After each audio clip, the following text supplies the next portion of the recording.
This is WPSL Port St. Lucie, the talk of the Treasure Coast.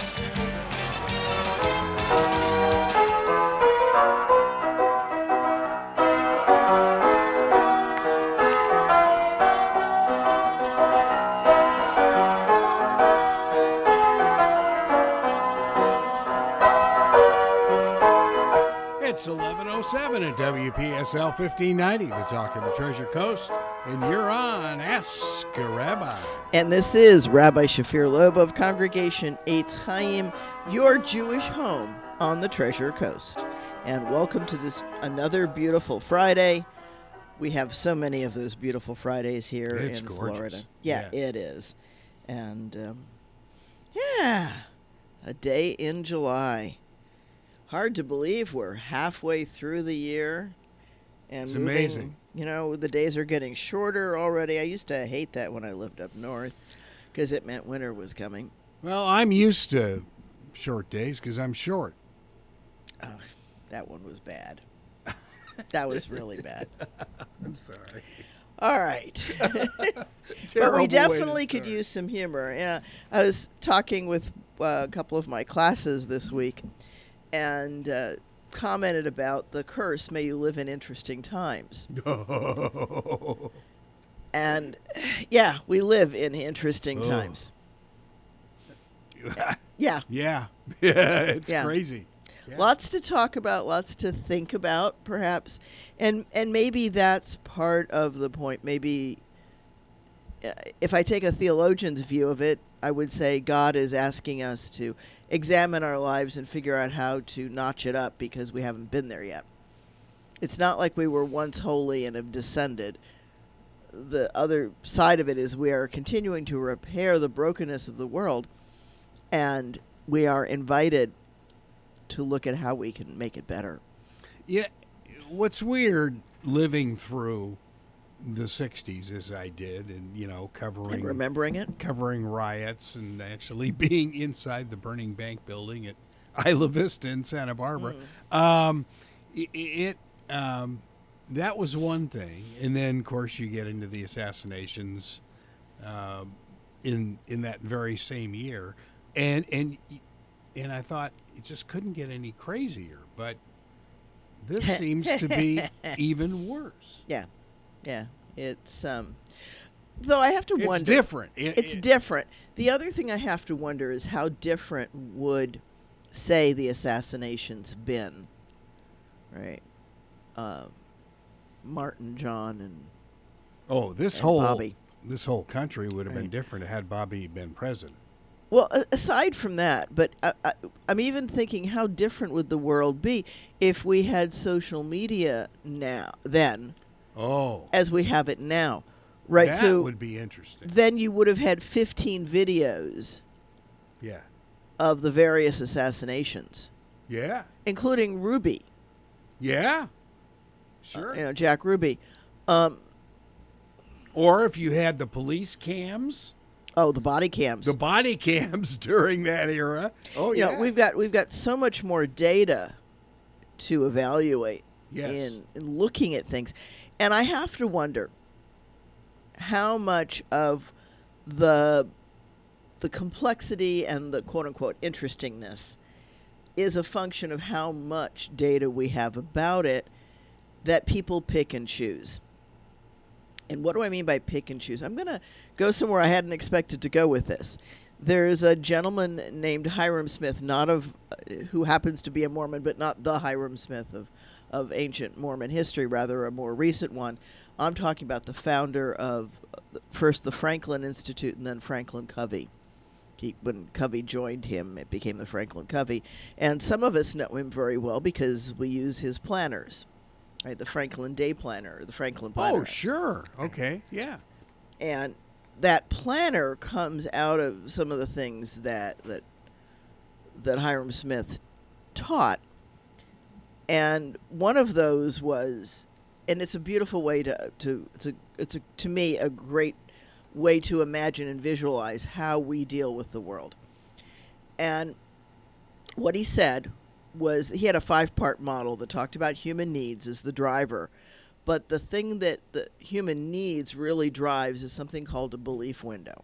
And he talks about it a little funny. He says it's a window that's about this big, sits in front of your face, a 10 by 10 little window, or maybe bigger, who knows, whatever you need.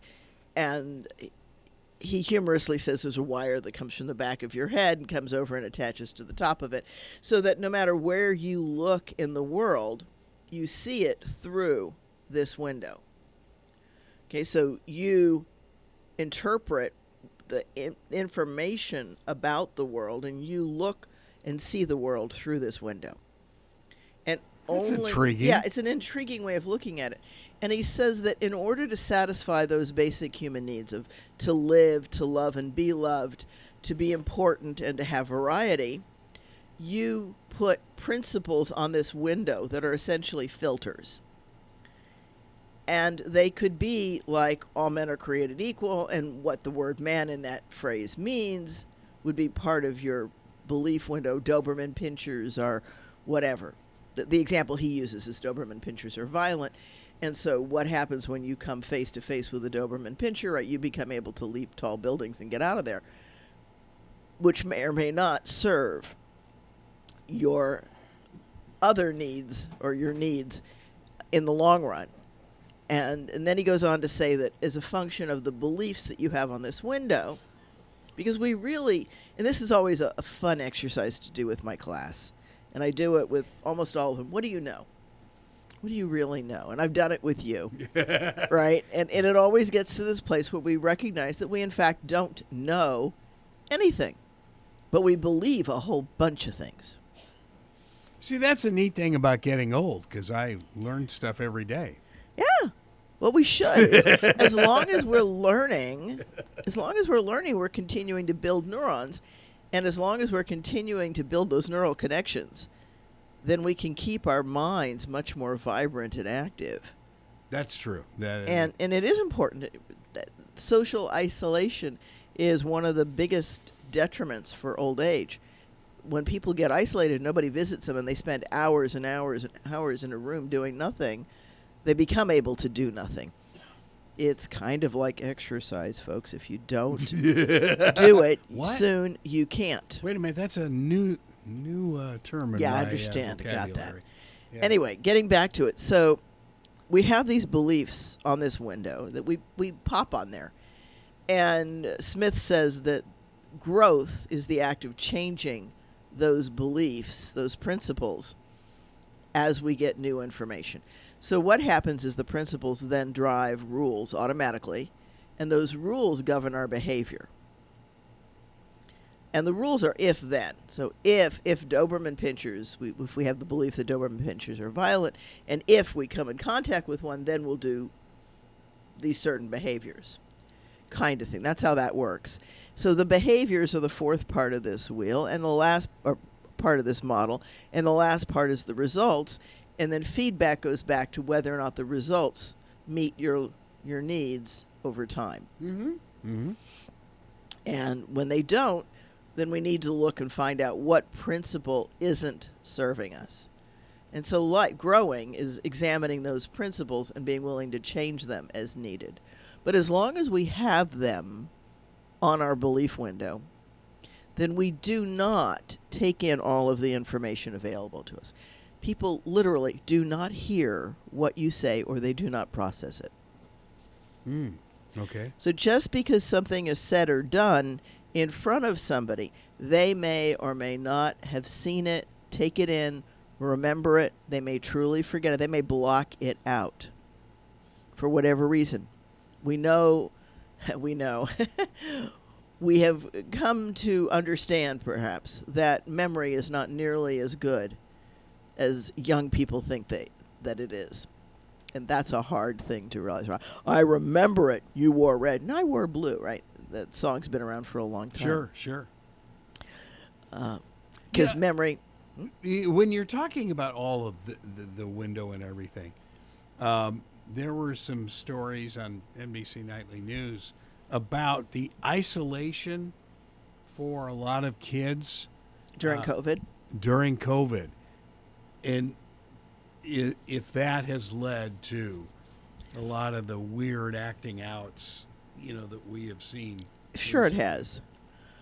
And people have watched weird things on TV, on the computer, or they've played a video game to the point that the video game becomes more real than reality because they weren't interacting. The one of the more telling things to me, I happened to have, I traveled about a year ago to do a wedding. Almost a year ago. So it was it was in one of the valleys of COVID. And I traveled to New England, and New England still had masking rules then. And of course, you masked up on the plane. And of course, you masked up on the plane. Sure. You were supposed to mask up in the airport, except when you were eating. And so I'm walking through the airport, and the airport's not as densely populated. None of them are as densely populated as they were before COVID. And there's this one little one, had to be, I don't know, maybe one or two, something like that, walking with mom. But the eyes are these great big saucers and chests looking all over. And I said something to her about, that I see your little one is drinking it all up or something like that, or is paying a lot of attention. And she looked at me, she said, "COVID kid." And I got it, right, because it hadn't been out of the house that much. Oh. So, in fact, it was drinking it was like overwhelmed by the amount of stimulation around it, because it just wasn't used to crowds, even of the smaller size that we were experiencing at the airport. Wow. And so I'm going to take that someplace that you might not expect that to go. A lifetime ago, I was the manager of a flower shop.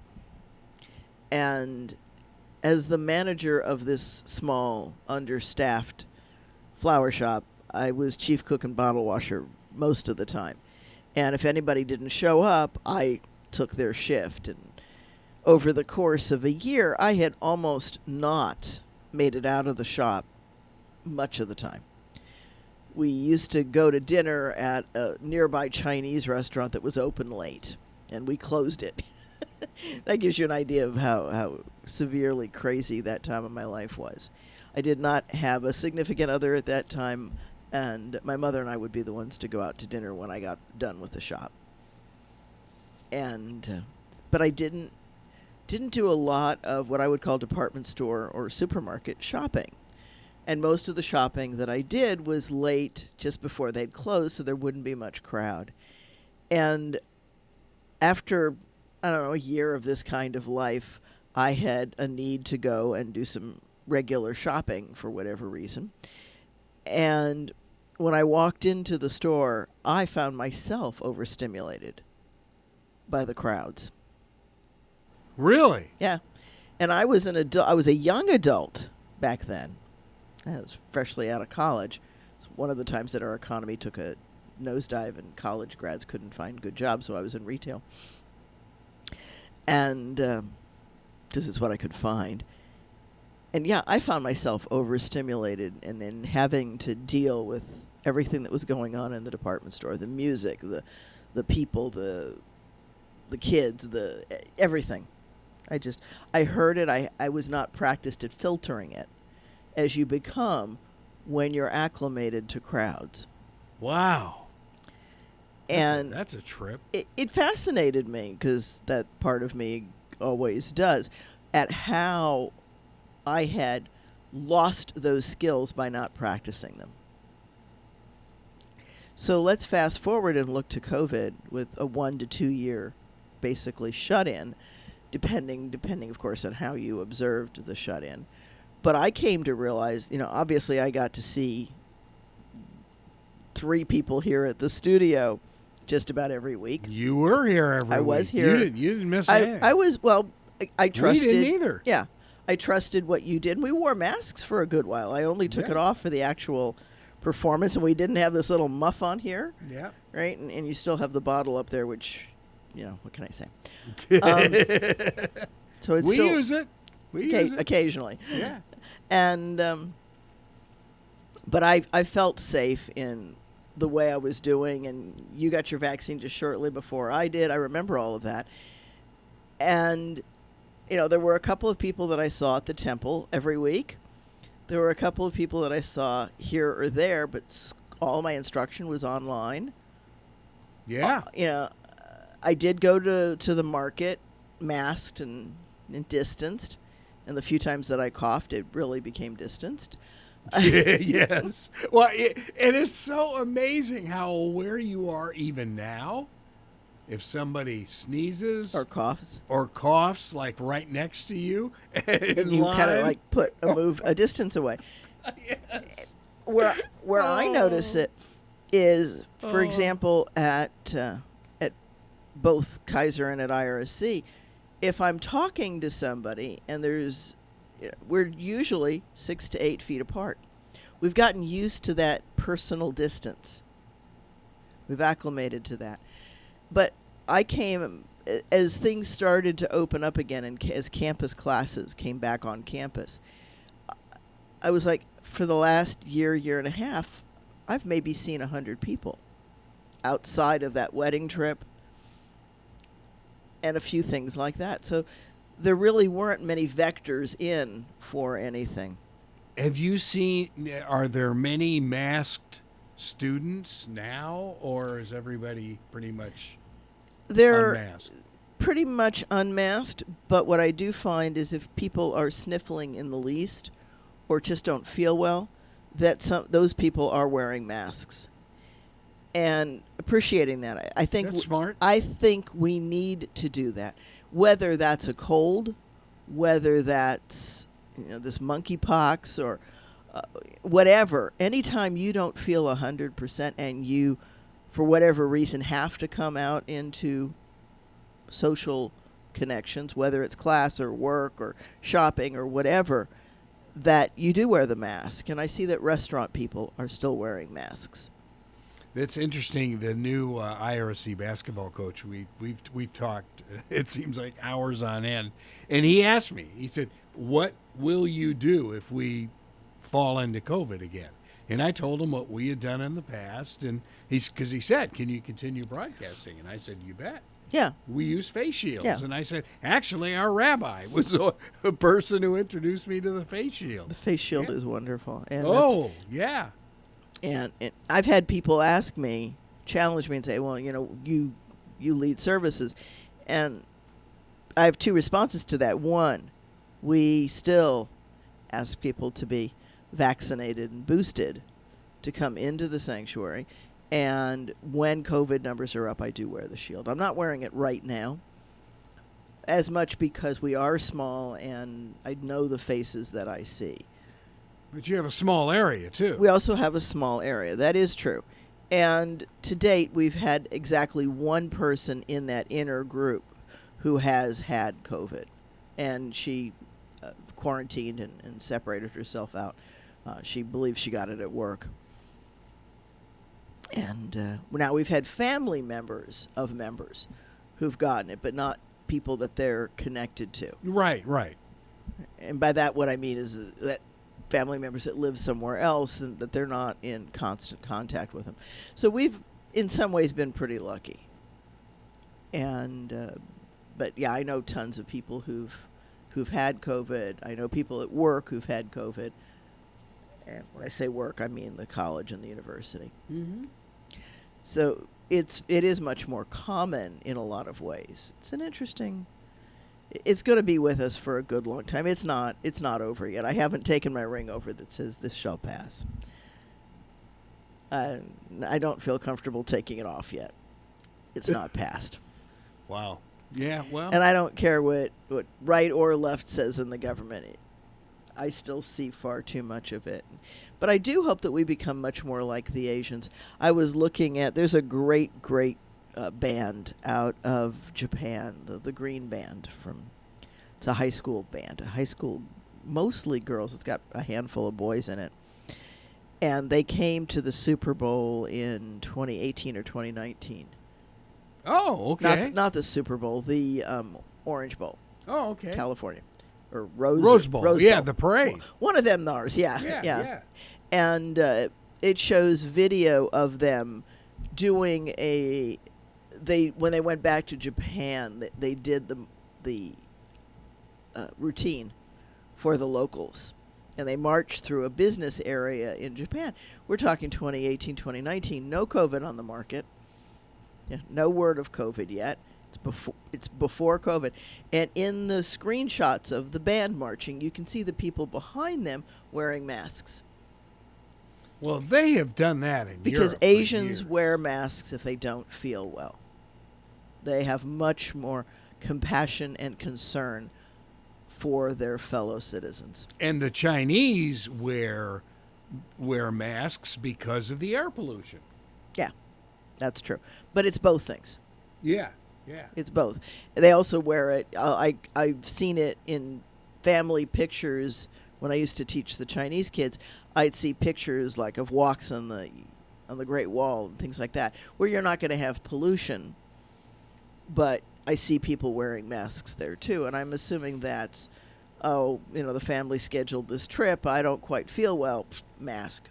I feel well enough to go, but I don't want to sneeze in somebody's face. I remember seeing some pictures of my Uncle Ernie, who was in the Navy, and that was in the 50s, and people in Japan were wearing masks. Yeah. That's part of their social culture. Yeah. That you do not share illness. And I think that comes in part from having a dense population.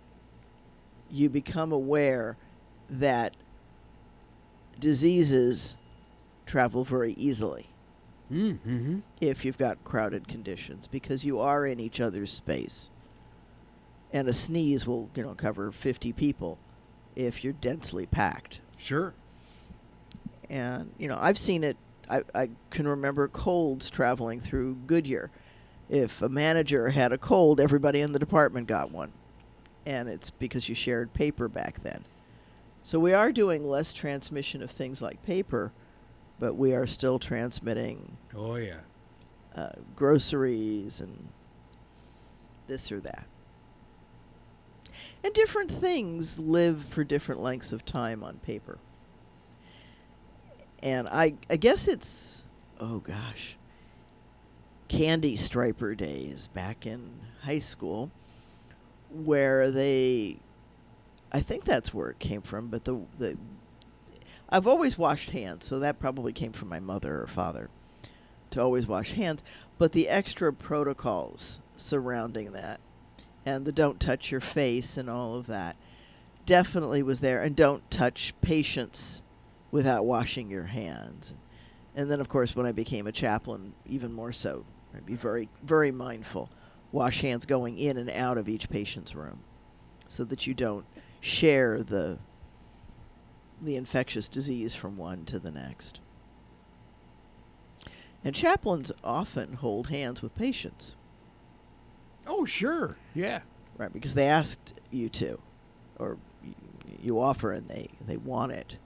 Because there's something about human contact releases endorphins if it's gentle and nurturing. Obviously not a smack, but Right. a gentle, a hug definitely releases them. That nurturing touch. That's why the dogs like to be petted. They get endorphins from it. They get a chemical. Ooh, that feels good, right? I love that one commercial, the dog coming into a cancer ward, little girl, and she just, Yeah. It was adorable, with that dog. People are afraid to touch people with cancer, like as if it's contagious. Yeah. And I it's know. not, folks. Yeah. Cancer's not contagious. No. Oh. Yeah. But of course, cancer patients undergoing therapy are often immunocompromised. Yeah. That was one of the ways that you got a vaccine early. The booster was if you had cancer or were in any other way immunocompromised. I remember that part too. I think you still fill that form out. I don't remember it. It's in the blur. Yeah. It's in the blur of COVID. Well, and and I know a couple of the shows that follow us kind of laugh about, all the vaccines and stuff. But hey, I'll take it. If it's going to be an annual thing, so what? Yeah, I've been taking flu shots for 25 years. Flu shots, pneumonia shots, the measles vaccine. There's so many vaccines out there, and unless you have a profound allergy to something in the vaccine, no, they're not putting a little thing in to control you, because it should be real obvious to people the government doesn't do. If they're controlling me, they're not doing a good job. I have enough anti-authority in me to be a pain for anybody. Yeah, but why is it when I look up on the top of your head, I see Google on it? Oh. No, I'm just kidding. Thank you. Never a dull moment here. I'm so irreverent. I'm sorry. So, the people who are anti-vaccine, I get a big kick at, if God had wanted us to do that, God would have come up with. God did come up with it. Yes. Where do you think people, I love the way that Heschel and Buber talk about it, right? God is the divine margin in attainments. It's a great way to look at it, because it's important to not take away the human contribution. You have to be willing to look for something to have the ahas. Mm-hmm. And I don't care where your theology is, somewhere along the line there's moments of inspiration. Whether you call that force nature or God or supreme being or whatever, it comes from somewhere. And it helps move our life along. And, the people who say that if God had wanted, then don't ride your car, don't fly, don't use electricity, don't pasteurize your food. And by all means, don't eat anything you don't grow in your backyard. Well, that probably makes sense. Yeah, because how do you draw the line? Yeah. On what is godly and what is not? Because to the best that I know, God doesn't use a cell phone to call you or send you a text message. To me, that's the greatest irreverency, when people think that what they think of is directly from God. Some of it maybe, but not all, folks. We would live in peace. We would honor the holiness of each person if we did. We would recognize the sanctity. And for the people who don't get it, that the overturn of Roe v. Wade is a violation of privacy for women. These are not people who care about the life of the unborn fetus, because they don't give prenatal care to that fetus. They don't maximize the likelihood of it being a good life. They leave that up to random chance and or the mother. And as always, it's the poor who are going to pay the deepest price. Oh, sure. And that saddens me. And yes, I am coming at it from a Jewish point of view, which I know that Stuart talked about on Ask a Lawyer. Judaism does, if the fetus, it's not a child yet, it's a fetus, folks. It's not a child until it's born. And when is it alive? That's a really good question. We could argue that cancer is alive in you and you should never remove it, because it grows. Oh, come on.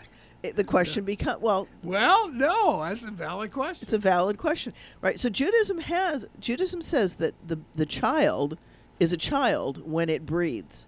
God breathes life into Adam. So Adam is not alive. Adam is a lump of clay until God breathes into Adam. And so breath is the beginning of life, and breath, when you stop breathing, is the end of life, at least on this plane. And so the fetus doesn't breathe. Yes, it has a heartbeat. It's building a circulation system. Lungs are the last thing to develop, and very often in preems, it's why they fail. They don't yet have lungs. They can't handle breathing. Not to mention their eyes are also not safe in some of the heavy oxygen, and they put them in the heavy oxygen because the lungs are not yet developed and can't handle separating out the stuff in our air. So we put them in incubators with high oxygen. I never even thought about the oxygen in the incubators. Yeah. Because the lungs are eyesight. not yet developed, and they put the blindfolds on the baby because Sure. the eyeballs can't handle that much oxygen. We are really very delicate creatures, especially when we're first born. And the baby doesn't breathe through their lungs. They get oxygen through the membrane from mom. That's the double whammy on pregnant mothers, or pregnant mothers to be, actually, because they're not yet a mother when they're first pregnant unless they have previous children.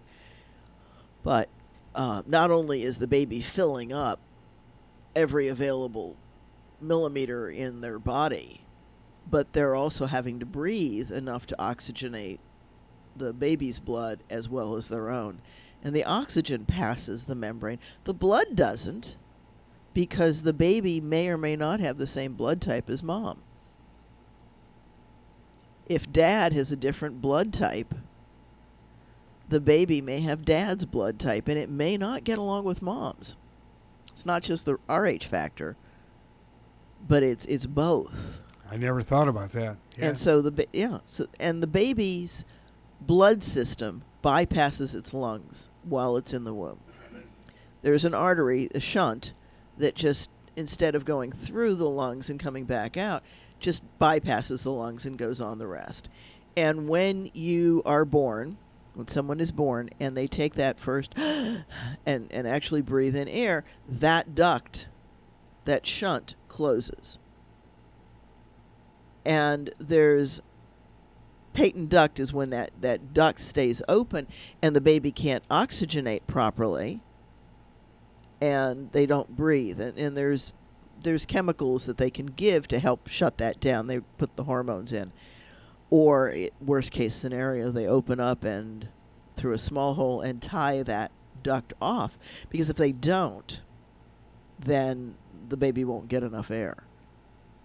So breathing, it changes dramatically what our body does. It is not the same body 10 minutes after birth, after that first cry, that breath that the baby does. That's why it's so important to get that first breath.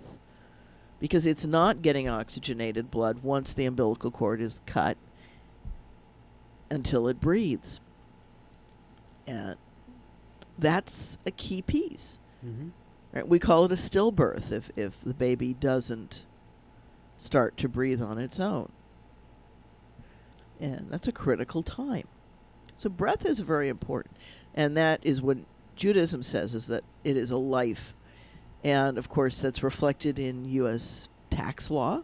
We don't get an exemption for somebody who's in the womb 8 months. Right? You don't get a tax deduction for it. Mm-hmm. So it matters whether you're breathing to the IRS, and doesn't that rule the world?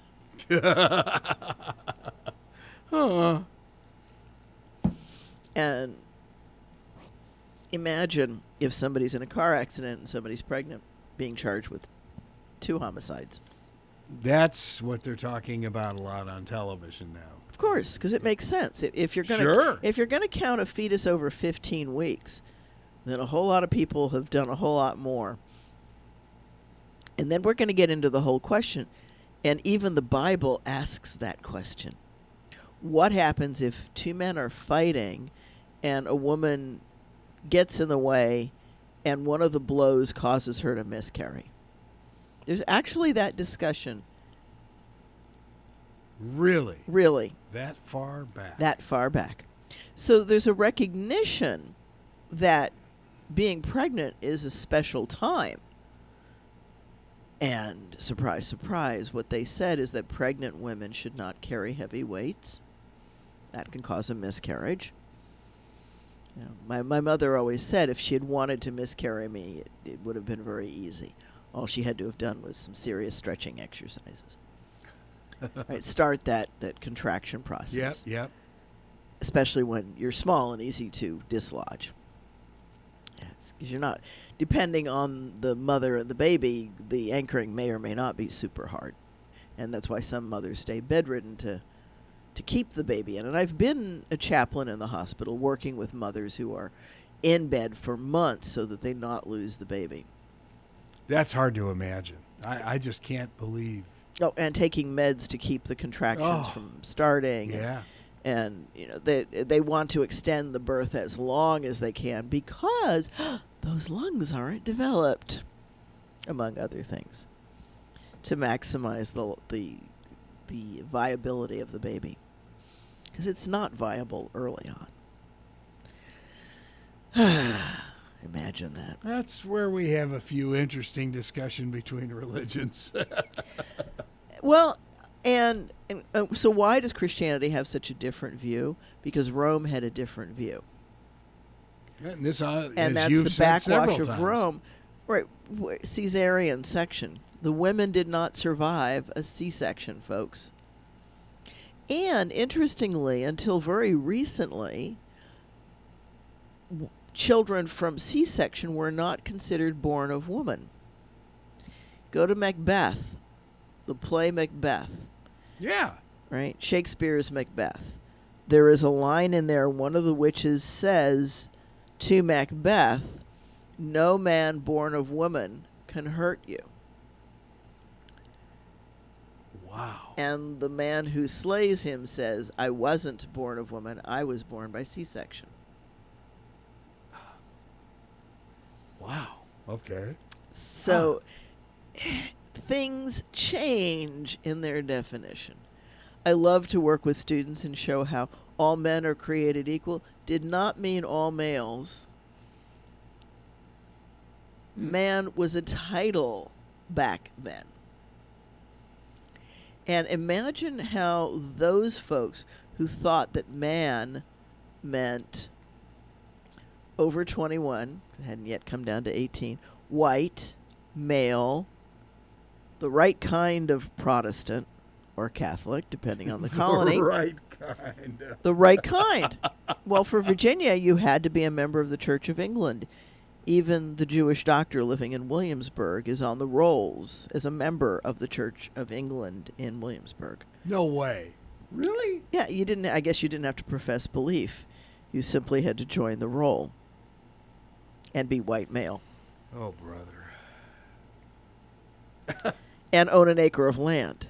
Right. So a man was a landed, a privileged white male,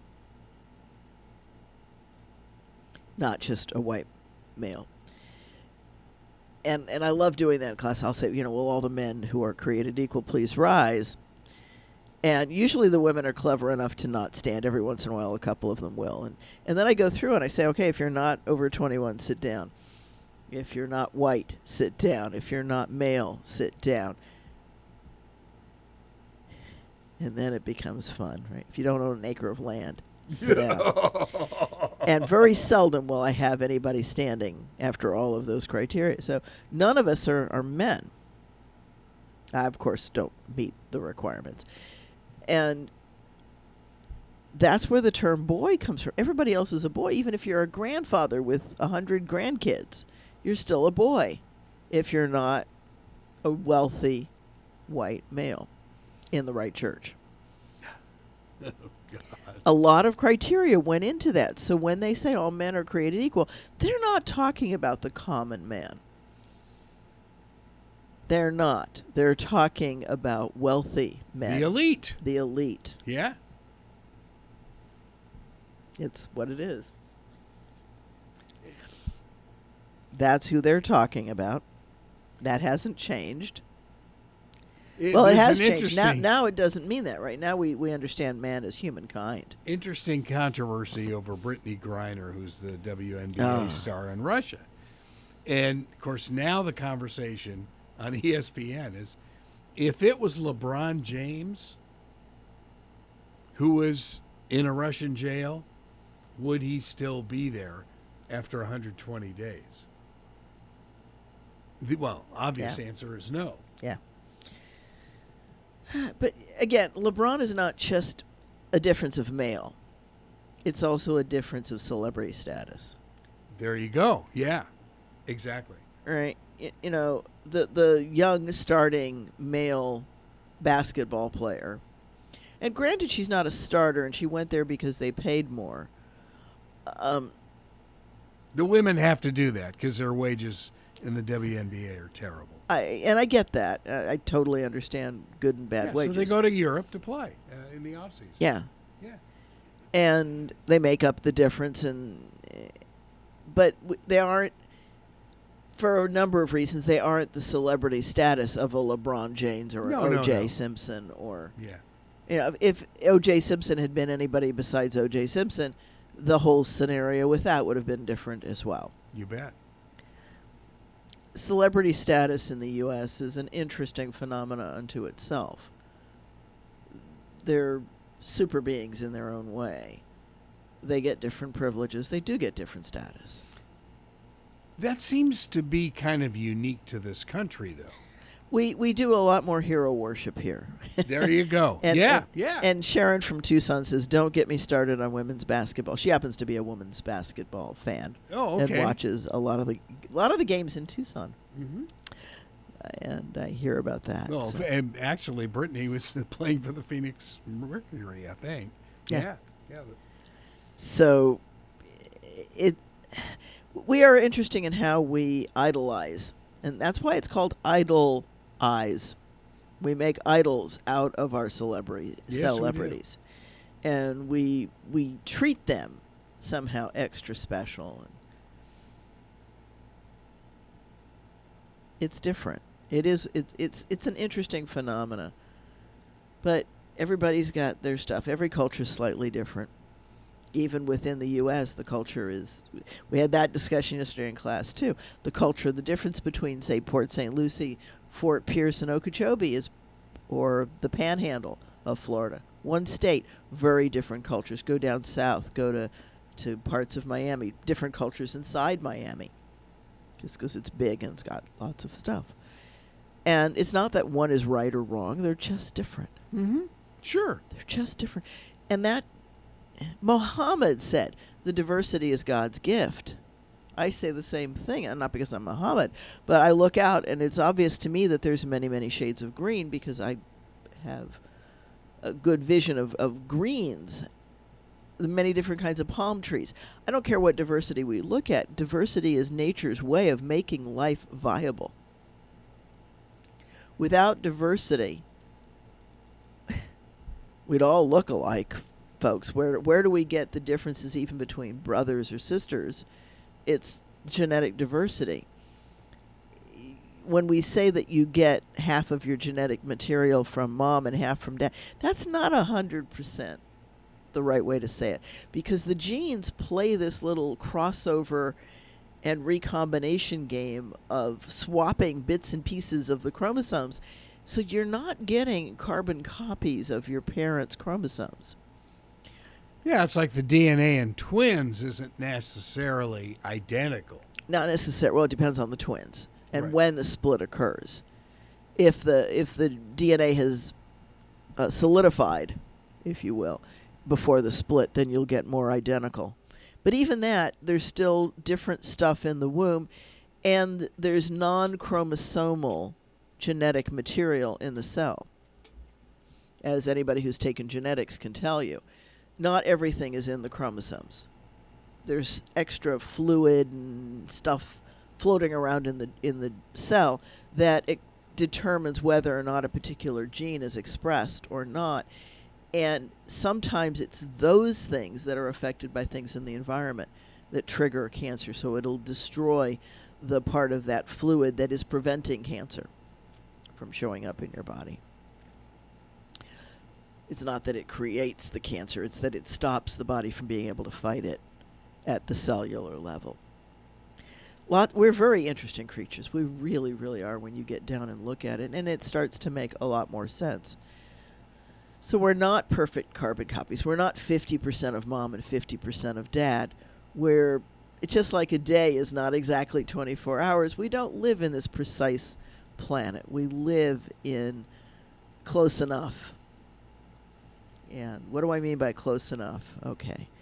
Let's tell a really old engineer versus the scientist joke. So, and I'll modernize it just a little bit, but the difference between a scientist and an engineer, they're put in a room, and they're across the room from somebody that they find just so attractive they can't bear it. And the instructions are you may move half the distance toward that person every minute. And the scientist starts to cry and says, I'll never get there.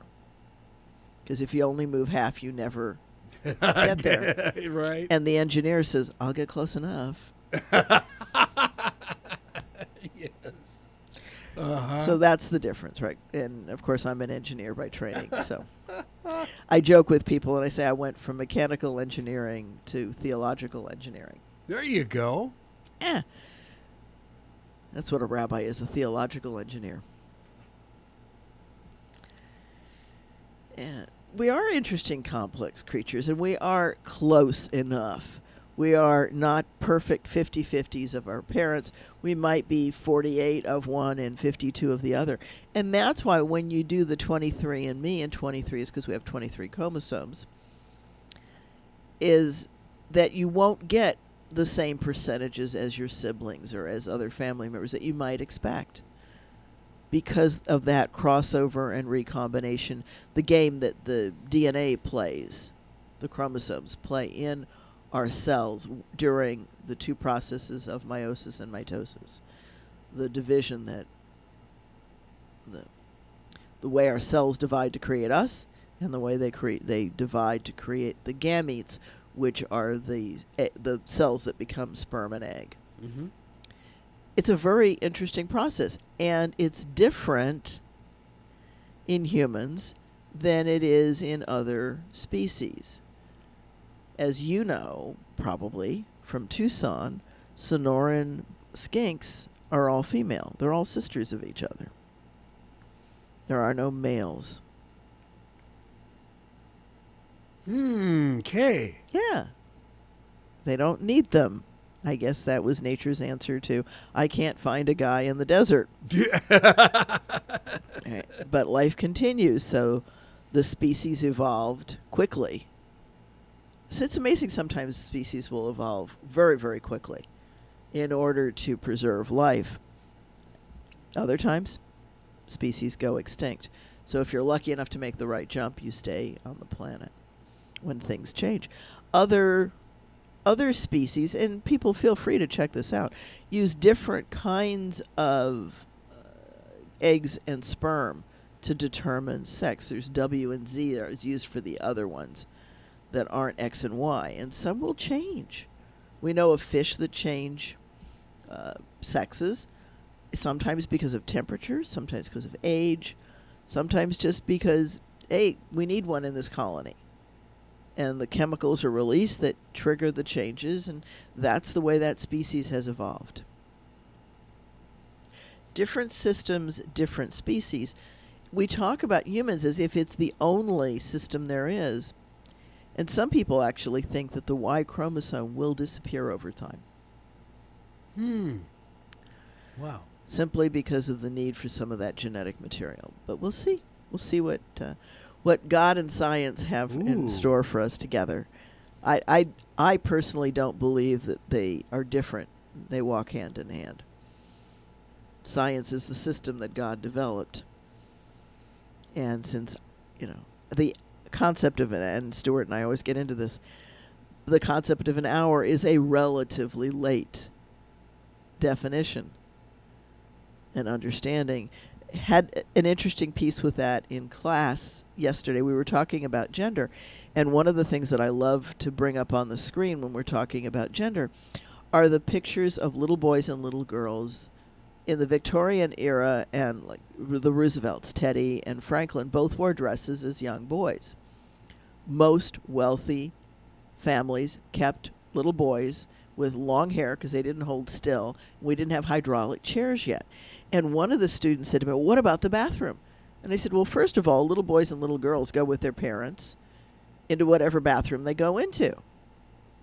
Right? If it's a daughter and she's with dad, and one or both of them have to go to the bathroom, they don't go in the girls' room. They go in the boys' room. Right. Because dad's a boy. Right? Or a man if he's lucky. We won't go there. Anyway, so hopefully there's a few of them around. So this one student says, what about bathrooms back then? What did they do with these little boy girls in dresses? So they went to the outhouse. And the outhouse was not gendered. Right. It was if you were, depending on where you lived, not everybody had outhouses.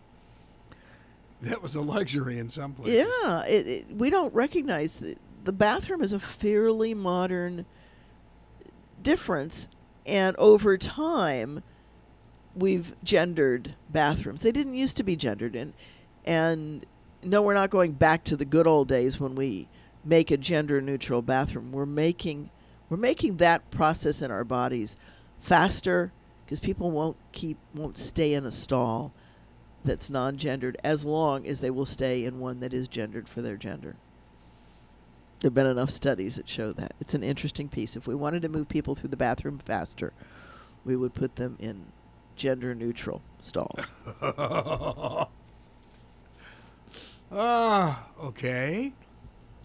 And, what better way to have privacy? The reform movement actually has mandated that synagogue buildings have gender-neutral bathrooms. And they did that a number of years ago. It's not new. Yeah, we first ran into that at Polk College, as a matter of fact. Yeah, no men's and ladies' rooms. And You survive. You get used. It's a matter of what people are used to. It's that belief window. If you believe that going to the bathroom is simply a matter of moving things through your body and getting back out into the group, then you'll get faster at it. What can I say? We are interesting creatures. We are products of our beliefs. We are products of our cultures.